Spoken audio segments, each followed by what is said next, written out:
নেশা সমাজের ক্ষতি করে, যেমন বিড়ি, সিগারেট, পান, খৈনি, মদ, গাঁজা, আফিম এবং তামাক পড়া। তো আমাদের দেশে নেশার কারণে নিজের পরিবারে অশান্তি, খুন, জখম, মারামারি প্রায় লেগেই আছে। সেই সঙ্গে যে খাচ্ছে তার শারীরিক ক্ষতি, ক্যান্সার অনিবার্য, বিভিন্ন ধরনের মারাত্মক ব্যাধি এবং মরণের নেশা তার পিছনে তো লেগেই আছে। এবং পরিবেশ যেভাবে দূষণ করছে নেশার কারণে, সত্যকে মিথ্যা বলা, মিথ্যাকে সত্য বলা, ন্যায়কে অন্যায় করা, অন্যায়কে ন্যায় করা, ঘুষ খাওয়া, ভালো মানুষকে খারাপ করা, এবং নেশার কারণে তারা নিজেরাই ধ্বংস হচ্ছে এবং আরও বহু মানুষকে ধ্বংস করছে। সেই নেশাতে মহামারী দেশে খুন, জখম, রাহাজানি করে লেগেই আছে। নেশা থেকে যারা কন্ট্রোল করতে পেরেছে তারা জীবনে মহৎ ব্যক্তি এবং তারা নির্মূল, তাদের কোনো রোগ ব্যাধি হঠাৎ করে আক্রমণ করতে পারে না। কিন্তু হয়তো অনেকে মনে করছেন যে আমি তো নেশা করিনি, অথচ আমার কেন ক্যান্সার, আমার কেন ডায়াবেটিস, গ্যাস, বিভিন্ন সমস্যা কেন হচ্ছে। কিন্তু 90% মানুষ বেশি নেশায় আসক্ত, যার কারণে সেই পরিবেশ দূষণের ফলে ভালো মানুষকেও সেই নিঃশ্বাসটাকে নিতে হয়। সেই নিঃশ্বাসের কারণে সেই পয়জন ভালো মানুষের শরীরের ভিতরে ধরে, যার কারণে সেও নেশায় আসক্ত হয়ে যায়।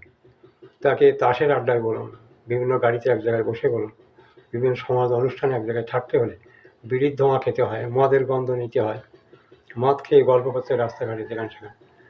তাকে বলতে গেলে তো বেশি কথা, ঝামেলা, গণ্ডগোল, মারামারি, ভুল রকম এনি টাইম হতেই পারে। সে সম্বন্ধে সরকারি কোনো ব্যবস্থা নেই, বা আমাদের আধিকারিক আইন বিশেষজ্ঞ তারাই সবচেয়ে ভালো। যারা মদ খাবে তাদেরকে বাড়ি আগিয়ে দেওয়া, পৌঁছে দেওয়া, সেটা আজকাল সমাজের বেশি পরিমাণে প্রাধান্য পাচ্ছে। কিন্তু সরকারকে একটু সহযোগিতা করছে, তারা বিভিন্ন নেশা কিনে একটু ভর্তুকি হয় বা একটু সুবিধা আছে, সেই কারণে কিন্তু তারা পরিবেশ দূষণ করে মানুষকে কীভাবে ন্যায়কে অন্যায় পরিবেশটা বা দেশের সমাজ সংস্কৃতি যে কতটা খারাপ হচ্ছে বা কতটা, তার একটা নির্দিষ্ট নিয়ম আছে নেশা করার।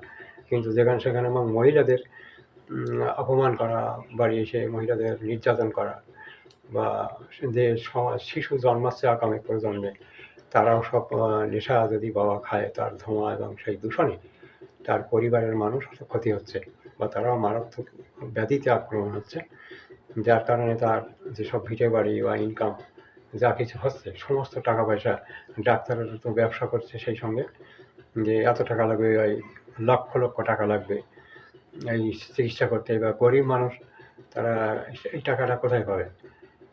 তাকে সব কিছু শেষ করতে হবে একমাত্র নেশার কারণে।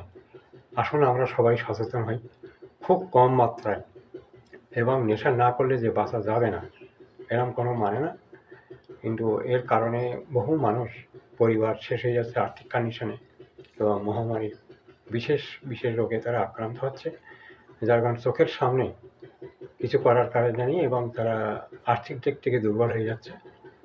সবাই সচেতন হই, নেশামুক্ত ভারত গড়ি, নির্মল ভারত গড়তে আমরা সবাই এক হই বা নেশা বর্জন করি, এটা সবাইদের কাছে আমাদের একান্ত অনুরোধ। আমি নেশা না করলেও হয়তো আমি বলতে পারি, কিন্তু যিনি নেশা করছে তার পরিবারের লোককে বলতে পারবে না যে নেশা করবেন না। এবং আজকাল অন্তত 96% বেশি নেশায়, কোনো না কোনো নেশায় আছে, যার কারণে তার কথা কেউ শোনে না। যে আপনি তো নেশা করেন, আমাদেরকে কেন বোঝাচ্ছে? আপনি আগে ঠিক হও, তারপর আমাদেরকে বোঝাও। আপনি ঠিক মতো চলতে পারেন না, আমাদেরকে বুঝিয়ে লাভটা কী আছে? তো নিজের ভালো সবাই বোঝে, আমি কীভাবে ভালো থাকবো, সুস্থ থাকবো সেটাই আমি জানি। আপনারা সুস্থ থাকুন, ভালো থাকুন, এবং সেটাই আমি আশা করি। সুস্থ সবাই থাকুন, শেয়ার করবেন, লাইক করবেন, এবং ভবিষ্যতে আরও ভালো ভালো ভিডিও, কিছু মনে করবেন না। তো মাঝে মাঝে শিক্ষণীয় কথা বলতেই হয়। তো আপনারা যতটা পারবেন মানবেন, আপনার ভালো হবে, না মানবেন আপনার ক্ষতি হবে। রাখছি। সবাইকে শুভেচ্ছা রইল এবং অনেক অনেক প্রীতি ভালোবাসা।